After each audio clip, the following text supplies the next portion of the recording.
Hello बच्चों, कैसे हैं। आज के टॉपिक में हम पढ़ेंगे बायो-सैवर्ट का नियम। बहुत ही बेटा इम्पॉर्टेंट है यूपी बोर्ड की दृष्टि से। आप देख रहे हैं बायो-सैवर्ट का नियम क्या है। बायो-सैवर्ट का नियम सन 1820 में दो वैज्ञानिक थे जो फ्रांसीसी थे।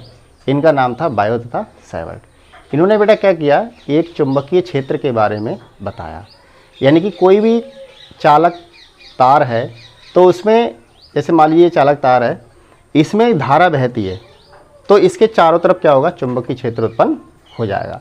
तो इसी आधार पर हमने क्या किया है, एक चित्र बनाया है। आप देख रहे हैं इस तरीके से।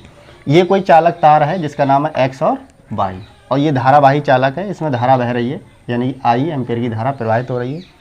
और यहाँ से थीटा कोण बनाते हुए स्मॉल आर दूरी पर, यानी कि थीटा कोण बनाते हुए स्मॉल आर दूरी पर एक बिंदु पी है जहाँ पर हमें चुंबकीय क्षेत्र ज्ञात करना है।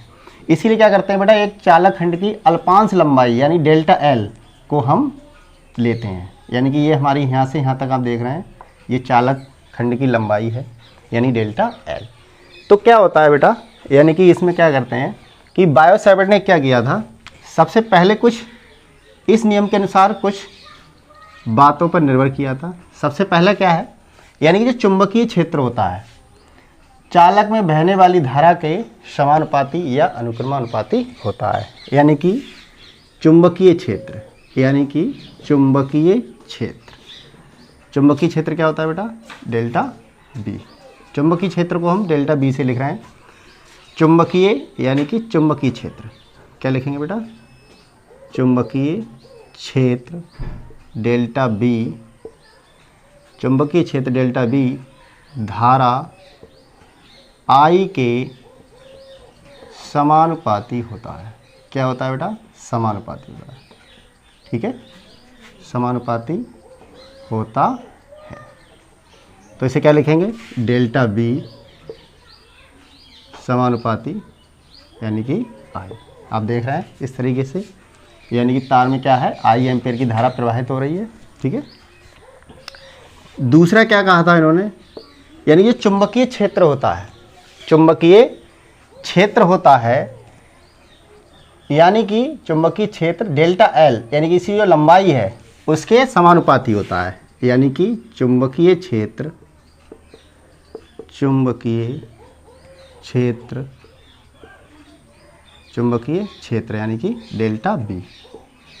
ये भी क्या होगा, यानी कि चालक खंड की लंबाई, चालक खंड की लंबाई यानी कि डेल्टा एल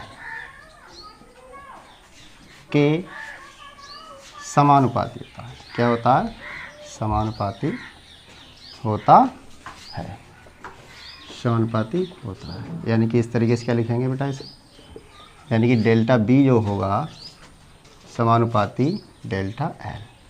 ठीक है, ठीक है, इसको आप समीकरण 1 कह सकते हैं, इसे समीकरण 2 भी कह सकते हैं। ठीक है, इसे समीकरण 1 कह सकते हैं, समीकरण 2 कहते हैं।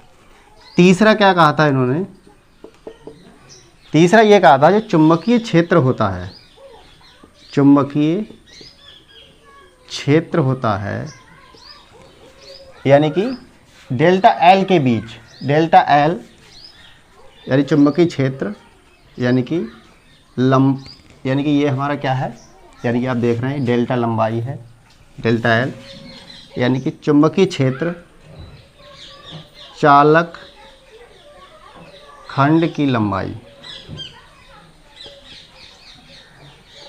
लंबाई तथा बिंदु P के बीच, बिंदु P के बीच, बिंदु P यानी कि ये बेटा क्या होगा, बिंदु P होगा यहाँ पे,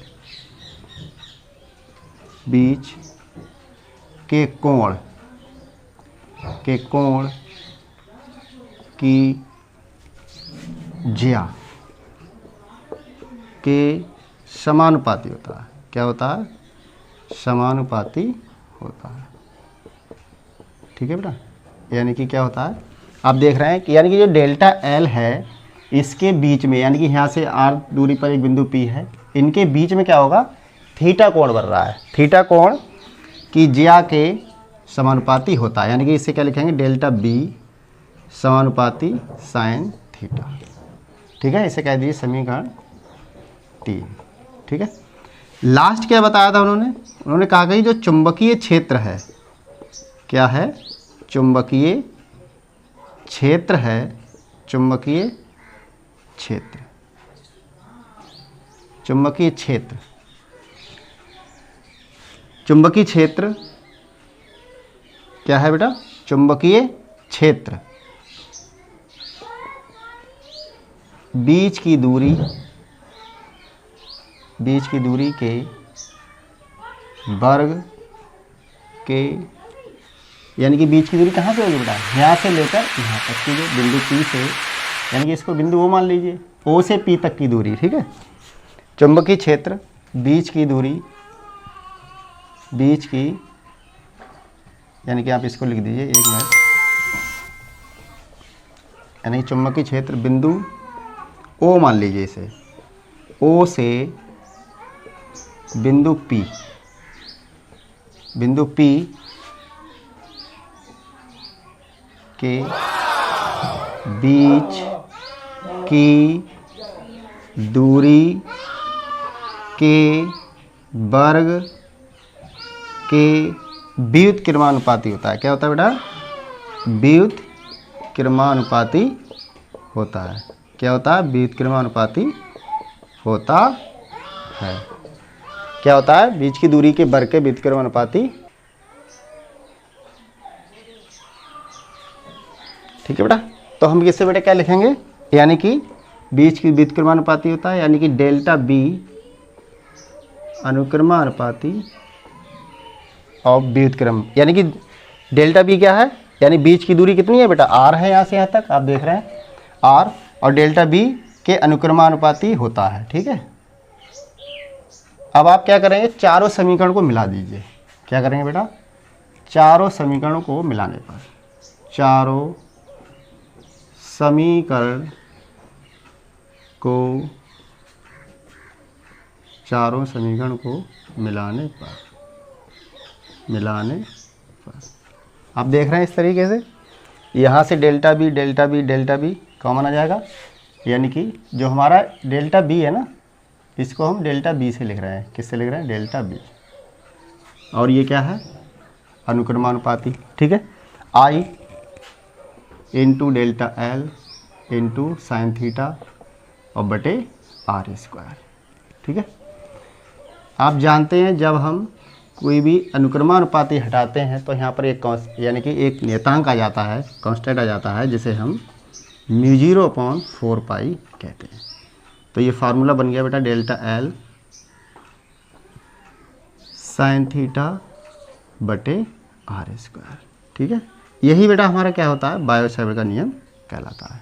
इसे हम क्या कहते हैं, बायो-सावर्ट का नियम कहते हैं। डेल्टा बी बराबर μ0/4 पाई आई डेल्टा एल साइन थीटा बटे आर स्क्वायर। ठीक है, μ0/4 पाई एक नियतांक है, एक नियतांक है। क्या है, एक नियतांक है जिसका मान, इसकी अगर वैल्यू बेटा निकालें तो जिसका मान 10 की घात -7 होता है। कितना होता है, 10 की घात -7 होता है। ठीक है बेटा, ये हमारा बेटा इस तरीके से ये बायो-सावर्ट का नियम कहलाता है। बहुत ही इंपॉर्टेंट है, बहुत ही बढ़िया है, और आप इसको स्क्रीनशॉट कर लीजिए और आज की वीडियो में यहीं तक रखते हैं। बाकी एक नेक्स्ट बहुत ही इंपॉर्टेंट टॉपिक के साथ फिर उपस्थित होंगे। तब तक के लिए जय हिंद जय भारत। स्क्रीनशॉट ले लीजिए बेटा। ठीक है।